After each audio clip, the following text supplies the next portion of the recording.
Hey there, and welcome back to the Investing for Income Summit. I'm thrilled to have you join us for session 2, where we will continue to explore innovative strategies for generating reliable income and preserving wealth in today's evolving financial landscape. I am Bob Simpson. It's an ugly night out there in Toronto, just kind of wet and foggy and that sort of thing, but hopefully you'll snuggle in and spend the next hour with us. I am Vice President Portfolio Strategy for Wealth Stewards. I'm also co-founder of a website, privatedebt-and-equity.ca, which is a platform that we built to be dedicated to private lending and equity strategies for Canadian investors focused in on income and capital preservation. I also host a podcast, My Private Network, which is available on Spotify and Apple and all of the other podcast platforms, where we explore private investing in depth.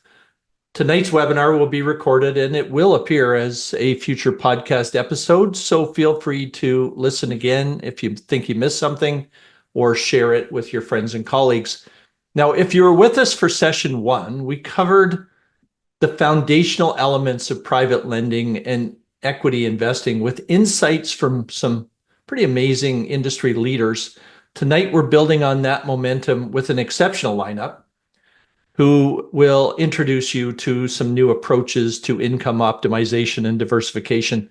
Tonight on our agenda, we're going to look at diversified private debt with a bit of a spin, with thrown in some equity participation by Mike Meekins, who's president of Westbridge Capital. We're going to look at income from Canadian multifamily apartment investments. Now, Tony Kim is filling in for Jeff Lang, who you may have been expecting. Tony is Vice President of Business Development at Equiton. We're going to look at secured mortgage investments with Chaim Karpel, Vice President at Peakhill Capital, and batting cleanup high income from self-storage facilities with Gabriel Millard, who is the managing partner at Avenue Living. Now, each of these strategies offers unique opportunities to enhance your portfolio's income potential while mitigating risk. And mitigating risk is really important. It's key for most high net worth families like yours. As always, feel free to submit your questions during the webinar. If you look on the on the Zoom control panel, you'll see that there's a spot Q&A. Just drop your question in. At the end, our speakers are going to hang around and they'll be here to answer your questions. So again, thank you for joining us tonight. Let's dive in and let's get moving. Our first guest this evening is Mike Meekins. He's out in Calgary in the snow tonight. He's president of Westbridge Capital, which I've mentioned. He's got years of experience in the alternative investment space. He is a leader in crafting innovative strategies, which most, if you think of private, it's a pretty new industry, and innovation is kind of key to success in this. Under his leadership, Westbridge has become a trusted partner for high net worth individuals and institutional investors looking for diversified solutions that deliver both stability and growth. His forward-thinking approach and deep understanding of market dynamics has positioned his firm as a leader in delivering strong, risk-adjusted returns. So tonight, Mike is going to dive into diversified private debt with equity participation, a strategy that offers both steady cash flow and exposure to long-term value creation. Mike, hey, thanks for joining us tonight. How you doing? My pleasure, Bob. Good.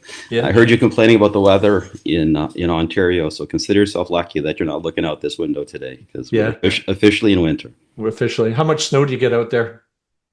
Well, we've got, I think we had north of 10 centimeters of snow that dropped over the course of a couple of days. So it was a lot. Yeah, that's more than we got in Toronto all last winter. So yeah, I think we feel good.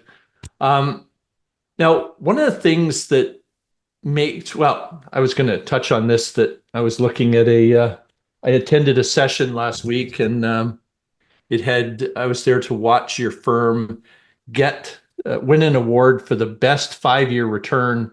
You finished second, though. You were the second best 5-year return in the private debt area.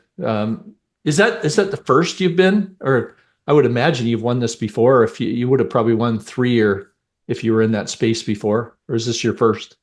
No, we've actually been fortunate to be recognized with an award for the last 5 years of various types, Bob. Whether Yeah. it was a single year award or 3 year award, but we've been really proud of the 5 year reward that we've received, either one or two over the course of the last 3 years now. Yeah. Now, this is you have identified a major demographic opportunity. You're there not only working with investors, but you're also out there developing solutions for the baby boomer business owners who are looking to exit their business. Can you tell us a bit about that? Yeah, that's exactly right, Bob. We've been focused on what we call entrepreneurial succession now for 17 years as a firm, and through the fund, the investable fund, for 7 years. So we're really focused on businesses that have been established. Normally, it's either late into our first generation, in some cases, second generation owner entrepreneurs, and we're really there to help them convey their assets, move from being totally exposed to their equity to ultimately sitting in cash with us as the new owner in partnership with their second tier management team. That's the market we've been focused on. Yeah, I noticed. I remember reading 20 years ago a report by Canadian Federation of Independent Business that said now is the time we're going to get a flood of business owners all wanting to sell their business. Now that really didn't happen 20 years ago.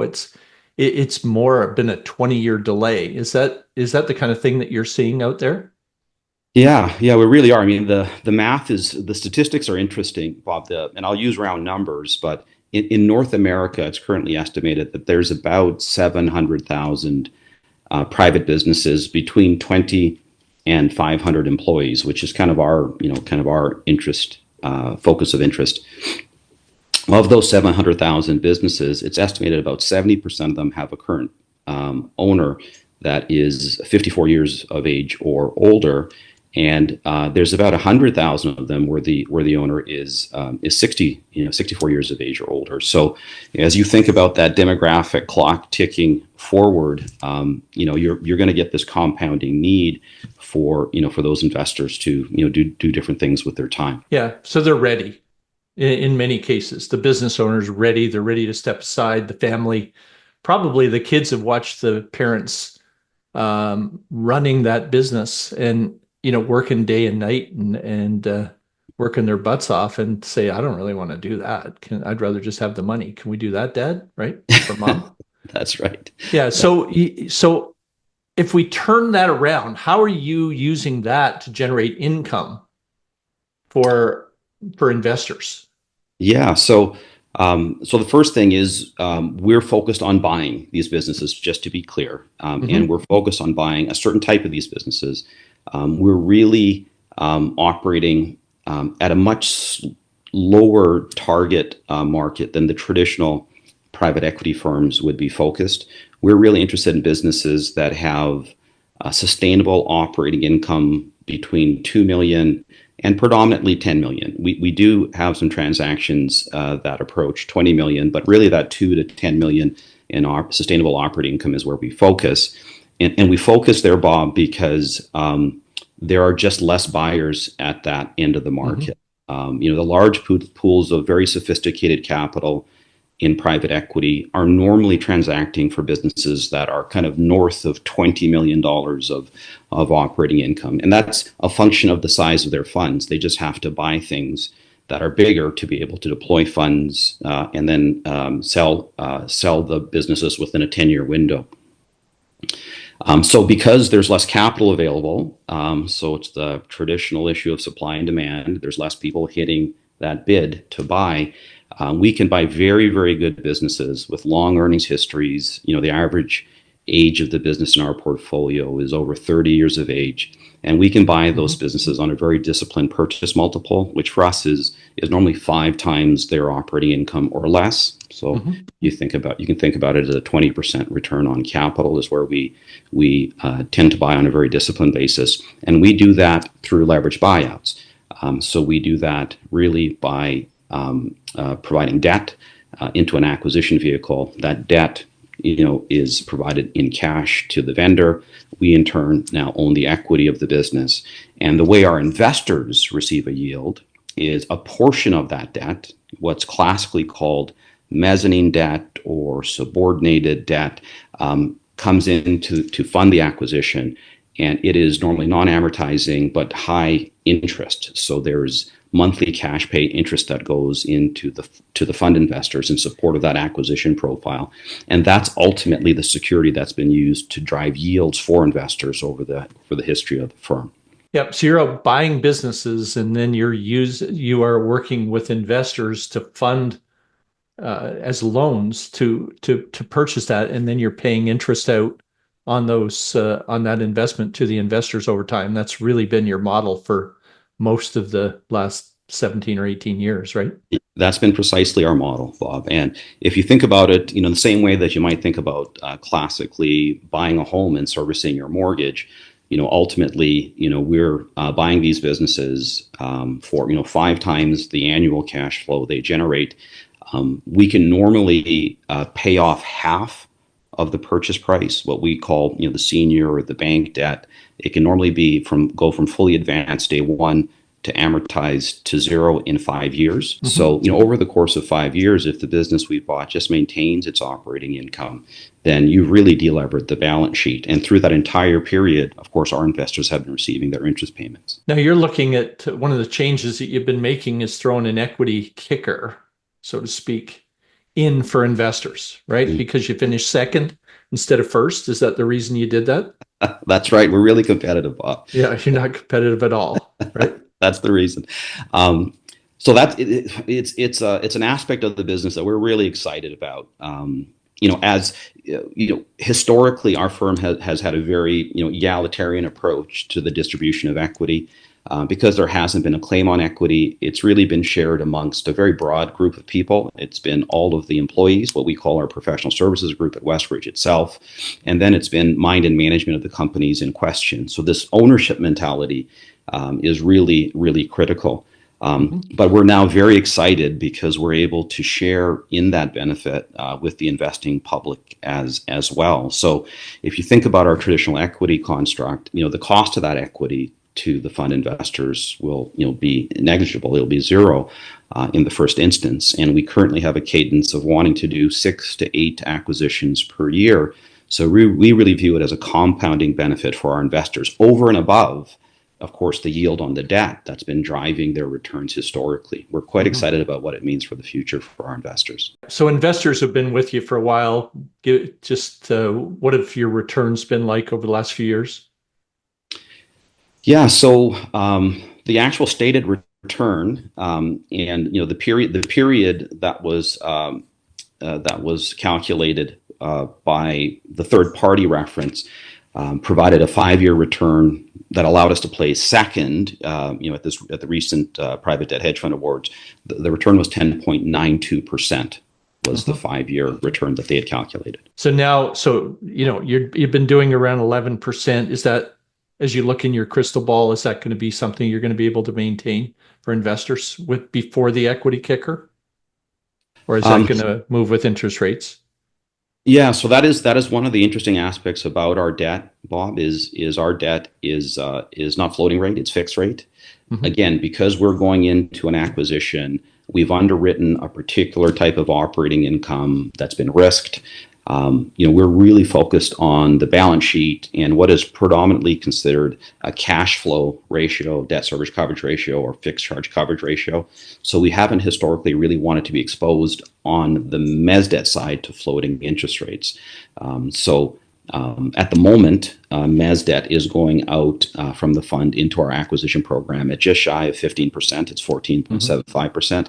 So we do think as the older loans roll over and we issue new loans at the higher rate, that just the core interest rate will move yield higher. And then, of course, there's going to be a compounding benefit associated with the acquisition of these businesses and adding equity to the business as well, because these businesses, of course, as they delever, will pay dividends. There'll be instances where sometimes they're sold. All of those things will lead to incremental yield being driven through the fund. So when I do my math, 11 would be a little bit better than GICs today at 4, maybe a little better than bond funds at losing money over the last 3 years. Mhm. And the equity kicker should be able to do that. So you think the spread over GICs and such for investors is going to widen? Now, Precisely. just talk risk for a second. I'm up against the 12-minute deadline for each person. Um, you own these companies, so you have the management team in. So you have a really good picture as to whether the businesses are performing or not performing. Is that a fair statement? Very fair. And in fact, the way we've structured the business, Bob, is we align all the fiscal year ends of the portfolio companies. They're all aligned to March 31st. So by April 1st, they'll all have a board-approved capital and operating budget. They all have a prescribed monthly reporting package, which details variance from plan, positive or negative, and then commentary as to why there's variance. We have a team internally that has compliance meetings with these management teams every month, quarterly. They'll have board meetings. So the touch points, once a business is acquired, are many. And then it's one of the neat things we do, Bob, is we actually report the primary risk metric in our world is a free cash flow ratio called debt service coverage ratio. Simply put, it's just how much operating income does a business generate relative to its debt service obligations. We report that on a weighted average basis for the fund every single month for the investing public. Perfect. Okay. Up against the 12. I think we're about 2 minutes behind, but we're doing well. So thank you very much, Mike, and hang around for some questions at the end, hopefully. Sounds good. My pleasure. Okay, perfect. So our next speaker is Tony Kim. Tony's Vice President of Business Development at Equiton. Equiton is a leading real estate investment firm specializing in innovative strategies for income and growth. Tony's filling in tonight for Jeff Lang, who, like a lot of people these days, has come down with the flu. So Tony's jumping in for us at the last minute. He is flu-free. And he's clean shaven for this evening. He told me, he says, I'm going to get rid of that stubble, so I look good on tonight. Been around in the industry for a long time. Has touched many of the companies that we work with in the private debt and equity area. Tony's going to talk about Canadian multifamily apartment investments, which is really, could be considered the cornerstone of a well-balanced portfolio. It's dependent on cash flow, right? The idea of having an apartment building with people paying rent every month is a great business model. So Tony, thanks for joining us. Thanks for shaving and getting all dressed up for us. Thank you, Bob. Thanks for having me on the call today. Yeah. So let's talk strategy. I think a lot of people are familiar with the idea of investing in multifamily. I would guess that some of the people on the call have gone out and bought a duplex or a triplex and that sort of thing. You do it at a bit better level, but let's keep it simple. What are the major steps that you take when you're buying an apartment building and turning it into maybe what I would consider an income generating machine for investors? Yeah, it's simple. We buy apartments, we rent out our apartments, we renovate our apartments, and that increases building value and equity value. And we try to do an exceptional job in all of these areas. More specifically, when we buy apartments, we look for discounts in the market that has great potential for growth and improvements. Just last year, we started this rentable project. For example, for parking, we lined and numbered each spot, ensuring that all of the parking spaces were accounted for and being paid for. Not surprisingly, we uncovered that there's a lot of spaces that weren't being paid for. So just this, a simple paint job as a result, we're able to add $2 million to the total value of the building. So we're very proactive in these areas. And it's hard to name all of the strategies that we have ongoing, but these are one of the small things that we add to the value of our residences. Right. So you're saying Mike should go out and buy companies that line parking lots because that can increase the value of a building by a couple $1 million. Is that what you're saying? If they have great management and Mike's part of it, yeah, absolutely. Yeah. Yeah. So it's that simple, right? You buy an apartment building, you're looking for something I'm sure there are lots of apartment buildings for sale in Toronto or Vancouver. What kind of area do you mainly focus in on the purchases that you do? We love Ontario right now currently. Hmm. Of the great Canadian landmass, our populace is concentrated in Ontario. I believe the number is 4% of our majority of our urbanization is done in Ontario, especially concentrated in the greater GTA. Yep. So that's where we like to focus on. And we look to ourselves as landlords. Hmm. As a successful landlord with 2,463 units, you want to have a high occupancy rate.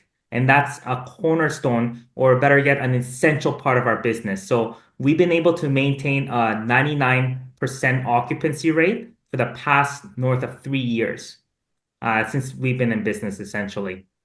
Yep. So pretty simple model. As you raise money, it gives you more money to go and buy these apartment buildings and lock that in. Now,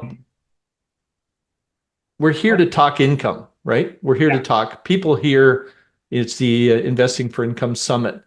How do you, what would an investor who invests in multifamily with Equiton, what would they have, what kind of income would they have received over the last, say, 3, 5 years? Yeah, I mean, winding back, Canadian apartment asset class is an unhindered, on non-correlated, income-focused asset class. Hmm. So when you are becoming a partner with Equiton, you essentially become a landlord to 2,463 apartment units, 99% occupancy rate with less than 50% left in mortgage at 3% lock rate lockdown for the next 7 years. We got a steady income stream of 7% that's tax-free for investors who are seeking a stable asset volatility with a very strong income focused. No matter what stage of life you're in, it's an asset class that's going to really bode well for you if you're seeking income. Right. So for a GIC investor, they're getting 4%. They're paying half of that out to the government in taxes. In this case, they can look at a 7% sort of steady return. And that now, how do you do that tax free for investors, Tony? We're in the earlier stage of, acquisition and depreciation. It's more of the accounting aspect, but we have enough depreciable amortized assets that we can write off of against our gains. Hmm. But you're doing this as a return of capital. They're really just getting their money back over time. Is that a deferral of tax, or is that a complete avoidance of tax? It's Avoidant it's being a more of good a word. deferral taxation, yeah, than anything else. Yeah. Now, your overall return isn't just that 7% kind of fixed return that you try. What other kind of income? How has that been boosted over the last few years? Because your numbers are better than seven. Yeah, yeah. We target annually 8 to 12%. So last 3 years, it's been, last year was 12%, the year before 15, the year prior to that was 12%. So we target 8 to 12% net return with a Mhm. distribution that's paid out monthly, tax efficient as well, on a monthly basis. Yep. So I think for our listeners that because everybody on the panel are competitive, you'll see Mike give you a number, then Tony will give you a higher number, and then Chaim will give you another higher number after that. That's just the way the evening's going to go, I think, right, Tony? Suppose so. I suppose so. Um, yeah, so it is a pretty simple model. Buy a building. Now, tell me about renovations. What are the important renovations that you're doing? And I want to touch back just on one number you threw because I think it's really important. What your firm did is when rates were low, you went out and locked that rate in for a long period of time, right? Yeah. Yeah, and you said 3%. 3%. So you've Yeah. got a 3% 10-year financing on this, where some of the other multifamily groups had floating, and so they saw their costs escalate. Yours have been locked in, so you're pretty well protected. The investors are protected against higher rates then. Is that what you're saying? Yeah, Yep. absolutely. Mhm. There's, right now there's really a great imbalance in this country of supply and demand, as well as a bit of Yep. an affordability crisis, not a bit, but significantly. And there's a Mhm. great saying by a well-known investor of Warren Buffett. His Mhm. quote is, be greedy when others are fearful and be fearful when others are greedy. In the Mhm. past few years, we saw a lot of fear in the market, Yep. and hence we were active. And as mentioned, we were able to lock in a very low rate, and we went out to buy a lot of properties when nobody else was. And Mhm. now all of those buildings are coming into fruition. And in speaking of renovations, it depends on the building. It's case by case. But when we acquire buildings, we don't just look at the building itself from the exterior, but we look at on a unit to unit basis. So we can identify where a real true potential is. Like case in point, we bought a building in Hamilton in 2021, which didn't actually have a sturdy roof.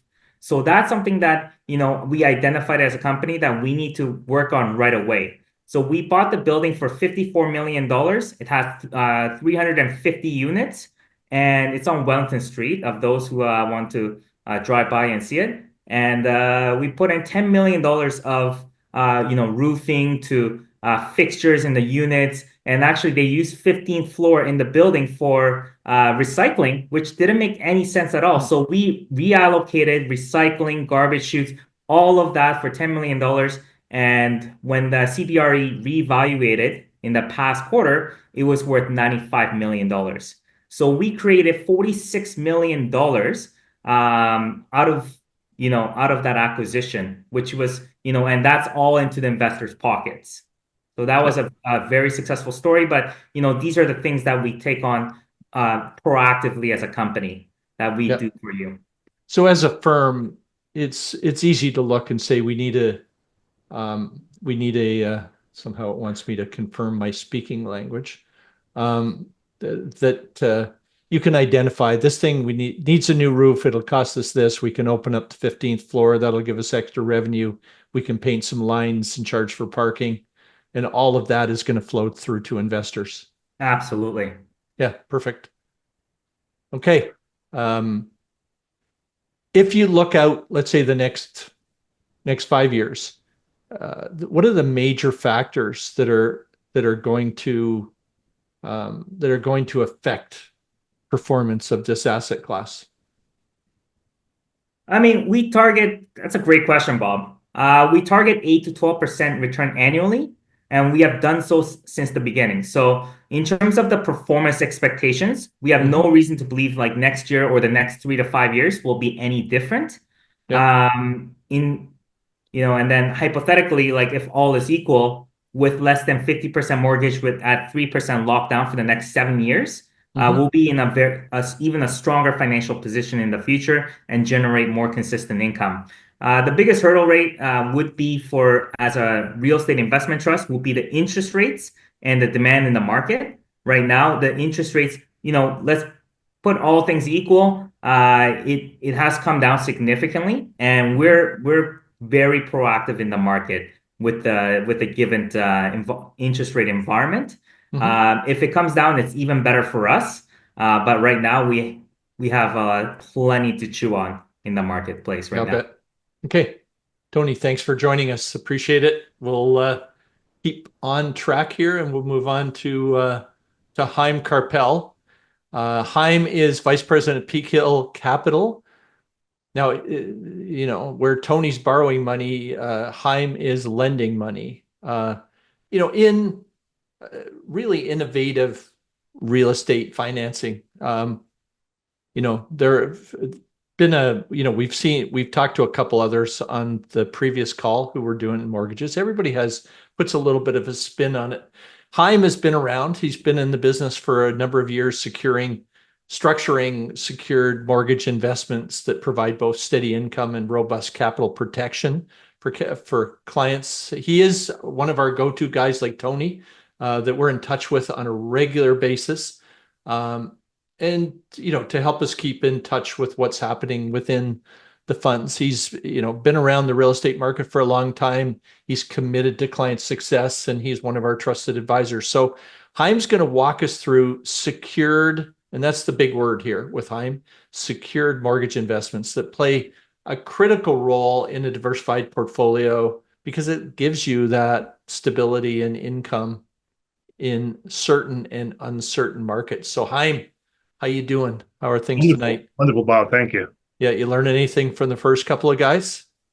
Yeah, don't move to Calgary. It snows in November. That's it. Yeah. Yeah, I think it snows in April. Well, it snows in April and August as well. Um, so Chaim, last week we had Will Granleys from Antrim, Adam Dean from CMLS. You know, all three of you are in the mortgage business. How is Peakhill different than those other two firms? And I assume you're familiar with Antrim and CMLS.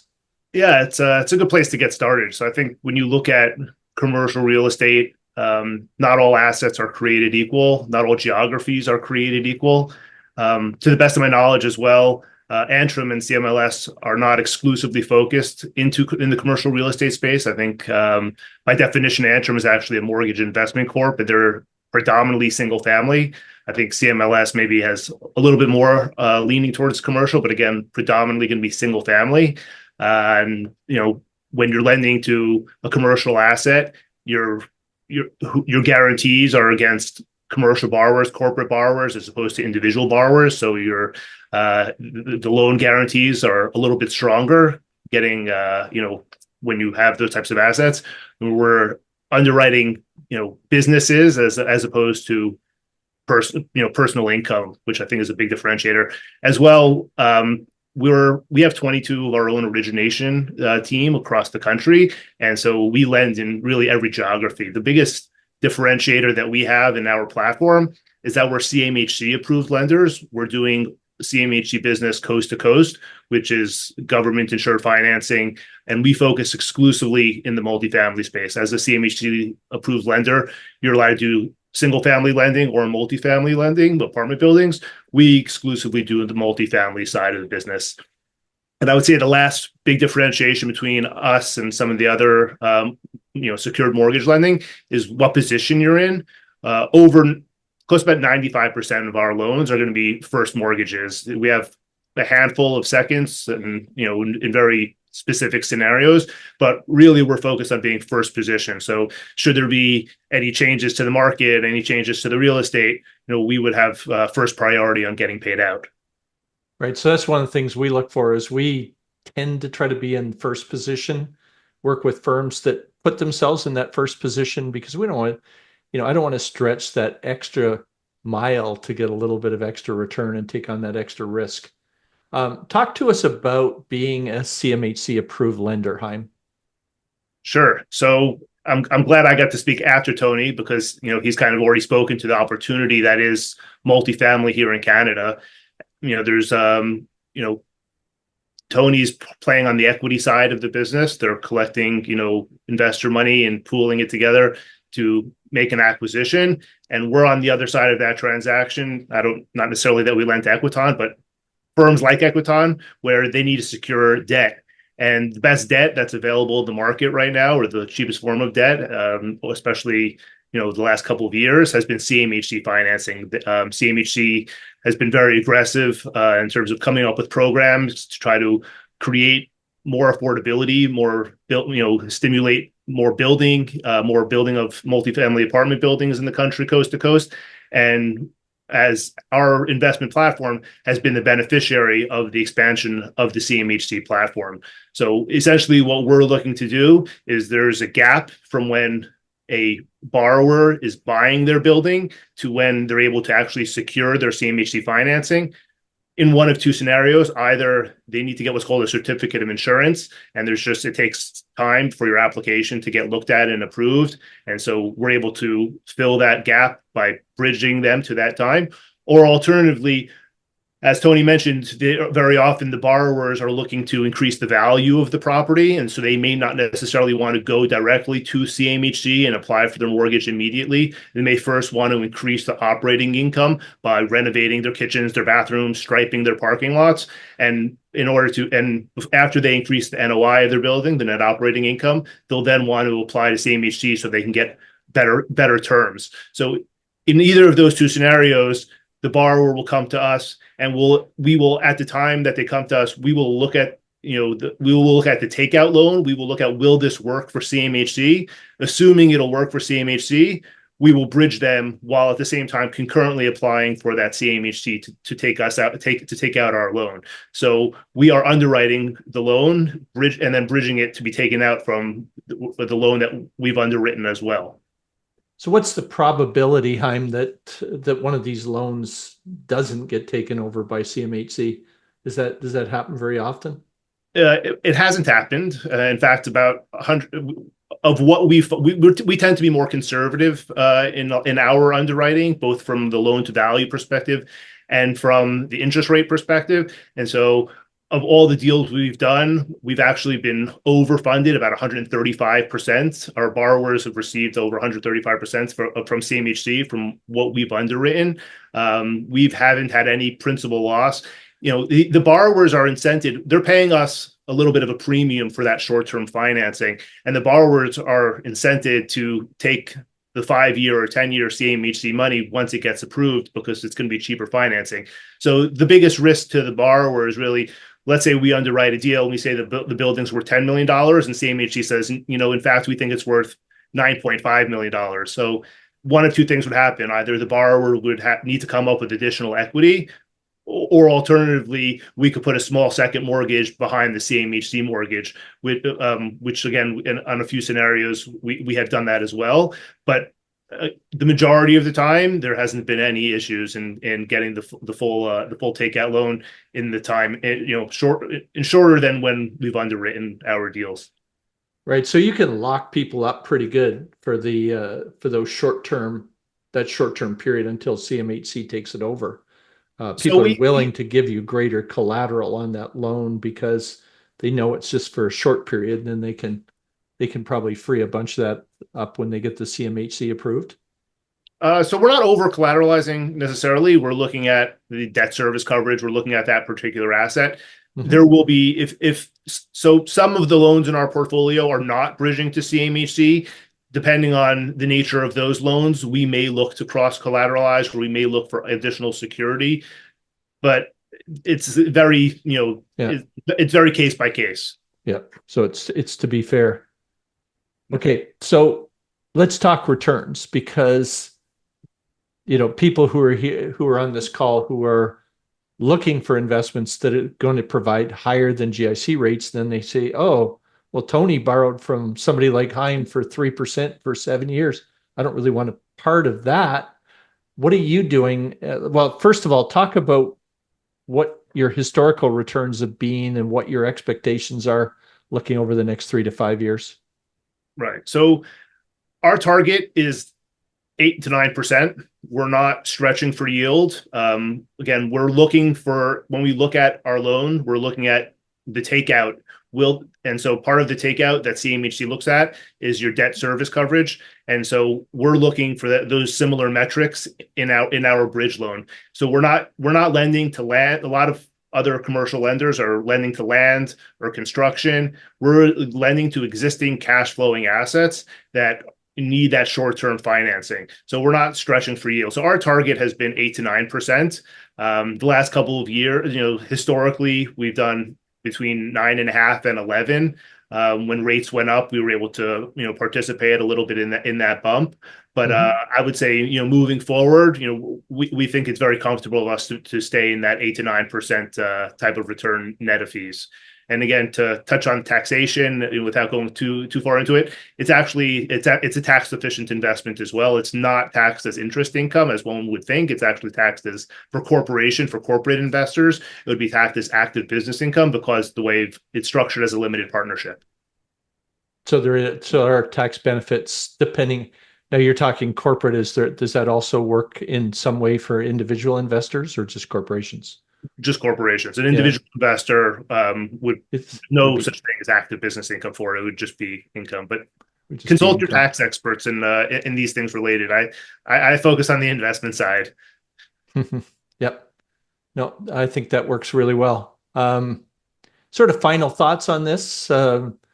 You're talking 8 to 9%. What's the probability? Is the probability over the next 3 to 5 years that investors will be somewhere in that 8 to 9% range, or are the odds better that the Leafs are going to win the Stanley Cup over that period?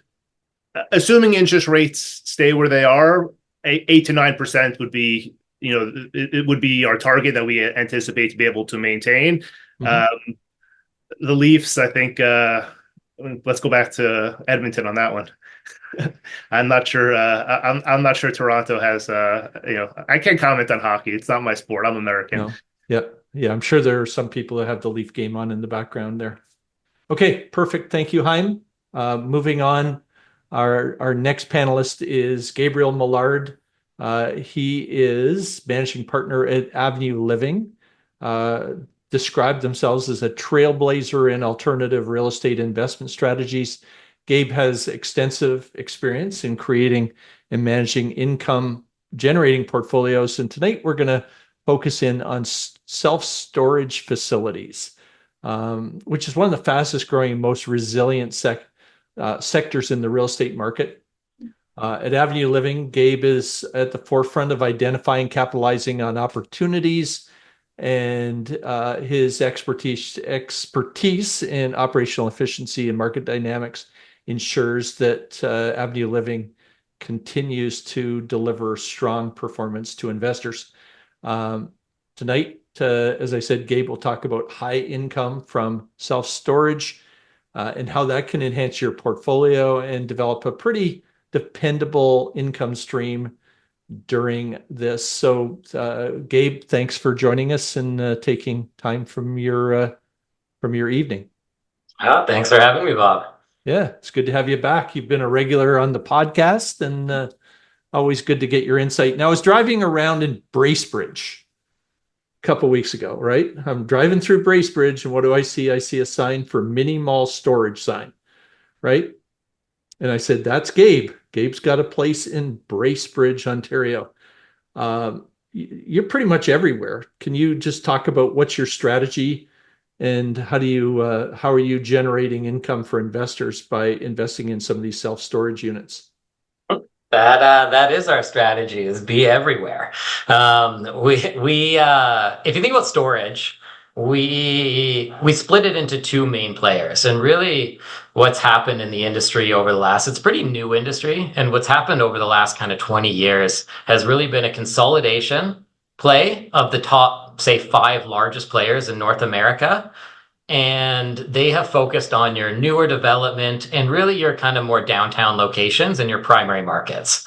But the second that you go into your more bedroom communities or secondary markets or Bracebridge, you would be seeing more industries dominated by mom and pop. And it's your entrepreneurial ventures. Maybe they've got one, maybe they've got up to 10 sites, but it's really been dominated by your entrepreneurial family and more of a family run business. And so what our strategy is we are avoiding where the institutions have played and have already consolidated the markets. If you're driving down a main street in Toronto, you're going to see the same few names. It's going to be Public Storage. It's going to be U-Haul. It's going to be Extra Space. They dominate the market. We will not get to that point. They're 100 million plus square feet. What we do is we focus everywhere else. And we focus on the areas where people have ignored, tends to be about 80% of the market. And if you think about when somebody is choosing a storage site, they're choosing it typically for a number of reasons, but typically it comes down to 3 reasons. It's convenience, or put differently, location. It's your price. And it's the trustworthiness, the security of the site. And when we talk about price, it doesn't mean the cheapest. It means the price that makes sense for them based off of the value they're looking for.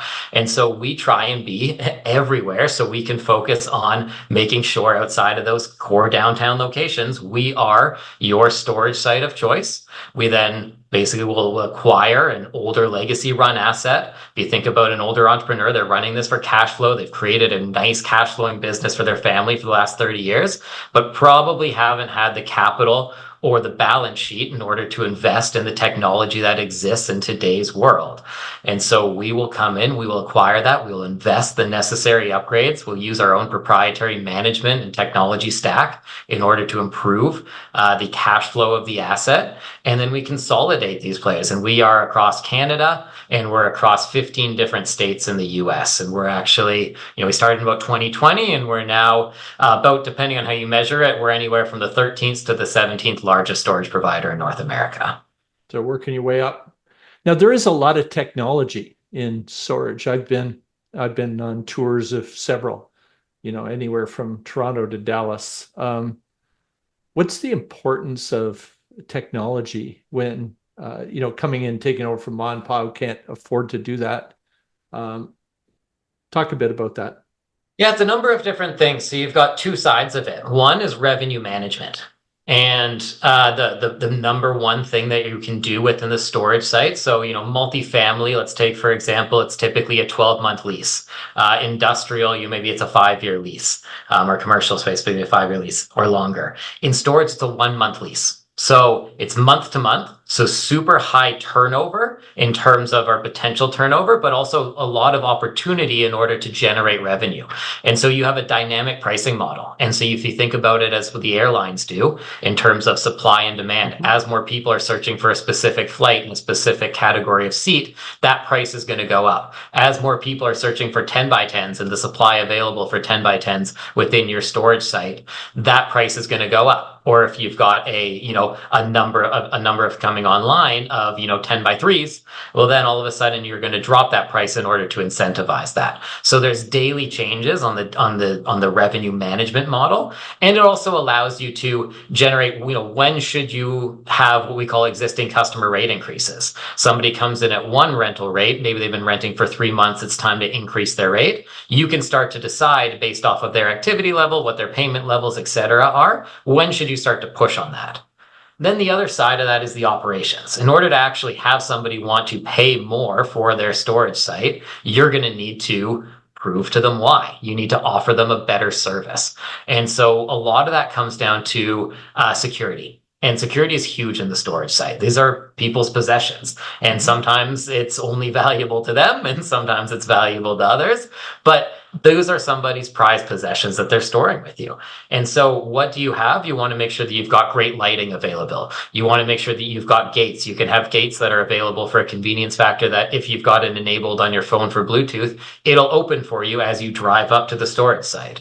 You've also got cameras that are available that have tracking on it. So it tracks when somebody's coming in and coming to their storage site. Well, somebody starts coming in at 10 p.m. and leaving at 6 a.m. on a consistent basis, you should probably get a ping and a notification because they might be trying to live in their storage site.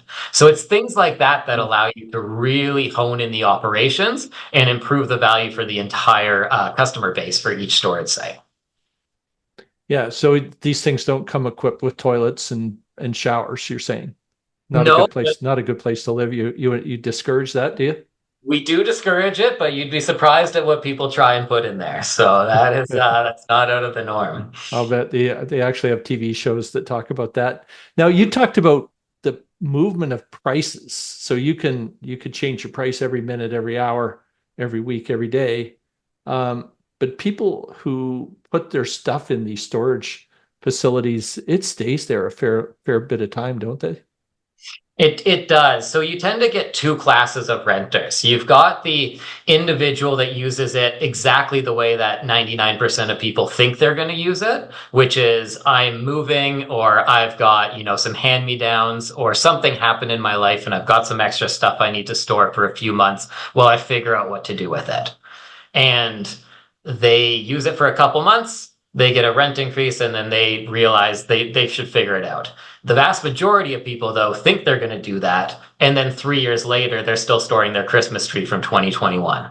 So that's the business. And our business is really finding those tenants and finding those customers who are customer or rate insensitive or rate inelastic. And so the way that you do that is by moving rents. And so you bring them in at one level and then you start to, on a consistent basis, and we're quite upfront about it. We put it right into the lease that in 3 months, you're going to have a rate increase of X%. And then afterwards, it's every, 2 to 4 months, depending on the site and location, we'll start to move those prices up. And what you want to do is you want to fill a building with people that are rate insensitive, and they are going to store their stuff with you no matter what the cost cost is. Now, it's obviously a spectrum. Everybody's rate insensitive to a point that all of a sudden they become sensitive. And so you want to push to that level, and then you start to back off and you find where that level is. And you slowly over time can build up a facility with a number of individuals that are rate insensitive. And then you've got a small portion of that facility that's just what we call the churn. So that's just people coming in on a monthly basis or a couple months, using it the way you expect them to, because that's the only way you find out if they're actually going to be insensitive or not. Yeah. So you're really doing the same as Mike. You're finding mom and pop shops that time to move on, move it in, move your processes into the business, and improving the quality of it. Now, let's translate this into performance for an investor, people who are investing their money for income. Why would an investment in your mini mall storage fund be a good investor for somebody who's trying to beat GICs? Yeah, absolutely. So self-storage themselves they're a high income generating property. And the interesting thing about storage, and you kind of brought up, but it's like, I don't know whether to say that it's, real estate with a retail business characteristics or a retail business with real estate characteristics, but it really does have a strong business component to it. You're buying a real estate asset, but you are driving the returns based off of your operating prowess. And so, yes, there's third-party managers, but that's, are they going to be aligned with you? That is a secondary question. If you've got your own internalized management, you're running an operating business. And so we have individuals that are paying us their rent on a monthly basis, very similar to what Tony talked about with Equiton and multifamily, in a space that we're also very familiar with.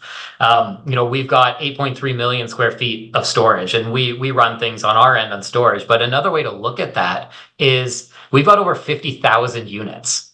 So we've got, over 50,000 individuals that could be paying us on a monthly basis rent.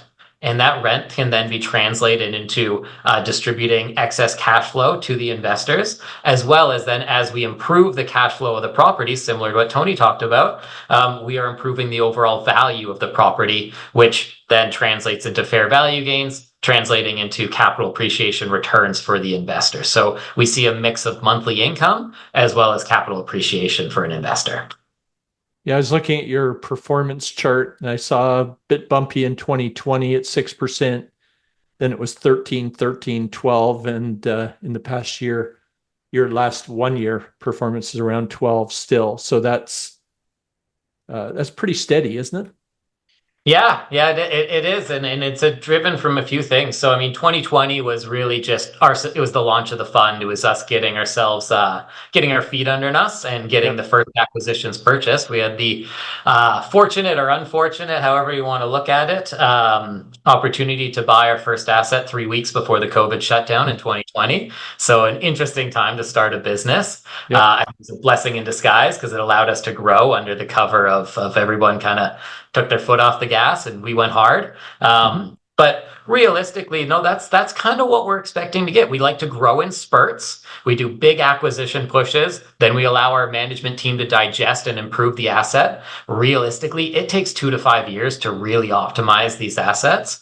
And what you're kind of seeing over the last 2 years, especially, is probably our baseline in the sense of storage had a really strong overextension in 2020, 2021, and it's kind of come back down to its normal operating. So really, we're seeing a bit of a slower market over the last 2 years because the housing market in the US has been essentially frozen due to the mortgage rates, as well as here in Canada, transactions have been slower than what we were used to in 2020, 21. And that's one of the primary drivers of storage is moving. Yeah. So before we close up and look at questions, what could throw storage off the rails where clients are going to have capital at risk or they're going to see lower returns over the next 3 to 5 years? Yeah, if Mary Kondo really takes over and everybody in North America stops buying material goods, then I think that we're going to see a down note in storage. But realistically, it's got a few macro driving trends that are really pushing it forward. So it is, as long as people keep buying things that they don't need, as long as the builders and developers continue to develop at smaller floor plates, which we've been continuing to see for 20 years, as well as if we continue to see, and we talk about the wealth transference from the boomer generation on to the next generations, but we never talk about the actual material goods that they're also passing on that really only have sentimental value to the individual that they're being passed on to. So some main key drivers, I think the biggest ones that you're going to see where people could lose capital in storage is going to be primary based off of management. You got to choose strong managers who are able to operate in this business and not just in it for a quick buck. We saw a lot of tourists enter the space when interest rates were at rock bottom, and in the US especially, and that's who we're acquiring from now because they just haven't had the chops in order to manage through this period. Yeah, so I'm just turning to the Q&A section. Wrap it up, try to keep it within an hour. I did have a question, and I'm trying to figure out, it was at 7:25 from Michelle, that what is the cap rate of your company? So I think at that time, that was probably you, Tony. When you look at cap rates, what are you seeing at the cap rate level for multifamily these days? It depends on the region, but Alberta, you'll see a higher cap rate due for the fact that they don't have rent control. But currently in Ontario, it's about 4 and change, 4.3, 4.5. We suspect that the cap rate will get compressed in the upcoming years. It hasn't really kicked in Ontario yet. It's been actually expanding in the past few months. So it hasn't been fully priced in with the rate cuts. It takes a little bit of time. Like the cap rates tend to lag behind that. So we suspect that it will come down, low 4.1 to high 3s. Right. So you think that there's a cap rate compression, to use technical term, opportunity for investors in your fund from current levels? Absolutely. Yeah. Okay. I think we're done on questions from the outside. If anybody who's listening would like to pose a question, we can keep it open for a couple minutes. One thing that I always find fun in these things is as each of our panelists have listened to each other, do you have questions for each other? Throw you on the spot there. Actually, I'll throw in a question. Mike, your business sounds very interesting. Is there like a specific industry that you guys like in the current given markets? Yeah, it's a great question, Tony, and the answer is we're really largely industry agnostic. Having said that, if you think about what we're focused on, we're focused on basically maintenance of the balance sheet, maintenance of operating income. So we really don't want a lot of pro-cyclical focus. We want businesses that don't have a lot of cyclicality associated with them, kind of at the core of our portfolio. But having said that, we're really interested in a broadly diversified group of operating companies, both in geography and in industry. And the consistency for us is on the, kind of on the management discipline piece and the operating discipline once owned. Yeah, give us a couple examples of the kind of companies that, are you buying lawn care companies, landscaping companies? What kind of companies are you? Yeah, sure, Bob. So I'll give you a couple interesting examples. So, one of the businesses, and it's interesting because Gabriel, you talked about closing right before the world got shut off. So this is a business that we bought that closed March 31st, 2020. So just as the world was going dark. It was a 30-year-old business at the time we bought it. It basically cut the grass. They called it landscaping landscaping, but it was really just cutting grass and polishing floors for about 5,000 discrete locations, like Dollar General, Rite Aid, these types of small footprint retail locations throughout the U.S. The business at the time of acquisition was just shy of $4 million of operating income, what we would classically call EBITDA. We paid our purchase multiple of $20 million. And the interesting thing about that business, Bob, just for context, is it actually highlights one of the areas of the business that I think is going to be quite interesting for investors going forward, and that is the ability for us to provide growth consulting and capital to these businesses to help them grow. Because we acquired $4 million of EBITDA, we identified 2 bolt-on acquisitions, one in California that did that did janitorial, one in Metro Atlanta that did proper landscaping, high-end kind of design landscaping that could then dovetail into our maintenance group. Those each were about $2 million of EBITDA. So we acquired a total of $8 million of EBITDA amongst those three transactions.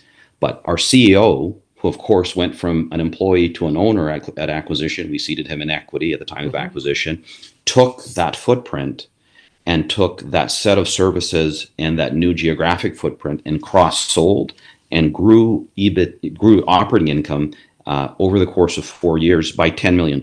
So last year, the audited financial statements of that business were $18 million of EBITDA, and he's got a budget this year that's targeting 20. So it just gives you an example, Bob, of what would otherwise be a very boring business and how it can really accelerate growth once it gets into our ecosystem. Another neat business we own is a business called Overture Promotions, which is based in Chicago, Illinois, and they're a top 20 distributor of promotional products to Fortune 1000. Their number one customer is DoorDash. They do all the Dasher kits, that you see people running around with. That's them. That's their fulfillment. And we just helped them do a bolt-on acquisition in Sweden, which was strategic for them because their RFPs that they see from Fortune 1000 want a global solution, and us being able to bolt on Sweden allowed them to do all of the EU as part of their going forward kind of RFP responses. Yeah, no, it's great. Well, we're 8:02. We want to keep, we said we'd get people off this. So I would like to do the closing here. Thank you to all of our panelists, everyone who joined us tonight. I think we've gained some valuable insights. I always find it interesting. I remember when I started in business and people used to say, hey, you want a tour of the plant? I always thought that was kind of cool. This way we kind of get a tour of different businesses like Gabe's and Tony's that, we just get inside the door, see what's going on. Each of our experts has, interesting perspectives for conservative people. Now, we are looking at, our next session is next Wednesday. We've got Mike Baker from ICM. He's going to talk about what I think is another really interesting concept, which is investing in music royalties. So, we've got Taylor Swift in town. You can actually buy the rights to some of her music, and every time it gets played or it gets played in a show, you benefit from that. So, there again, a really simple business model where they're just clipping, every time a song gets played, they get paid. Ali Damji from Forum is going to join us. Student housing. I did a tour of York University, the quad at York University. It's just an amazing building. And there again, good turnover, easy to move rents around. And the demand for student housing is just completely on the rise. Mustafa Bukhari from Skyline Wealth is going to talk. We've talked a little bit about taxation here. He's going to really focus in on some of the tax advantages that you can that you can use in your portfolios. A broad look at it. And then to wrap it up, we've got my partner, Paul Tyers here at Wealth Stewards, who is going to show you how to incorporate, because we've looked at, 10 or 12 different concepts here. How do you pull that into a portfolio to make it more diversified? We can bring the risk levels down, and we can invest in some of these, in a broad range of these things. So that'll be the focus on that. So if you have any additional questions, please reach out to us via email, bsimpson@wealthstewards.ca. Or you can call me. My number is, if you want to jot it down, 905-502-0100. We're always here to help. If you haven't signed up for next week's session, please do so by visiting privatedebtandequity.ca and clicking on events. So thanks to everybody who joined us this evening, including panelists and our guests this evening. So I hope you have a nice evening out in the drizzly rain in Toronto or wherever you happen to be. So thanks so much, and have a good evening. Good night. Before making any investment decisions, it's crucial to consult a professional advisor to determine suitability. Full disclaimers are available on privatedebtandequity.ca.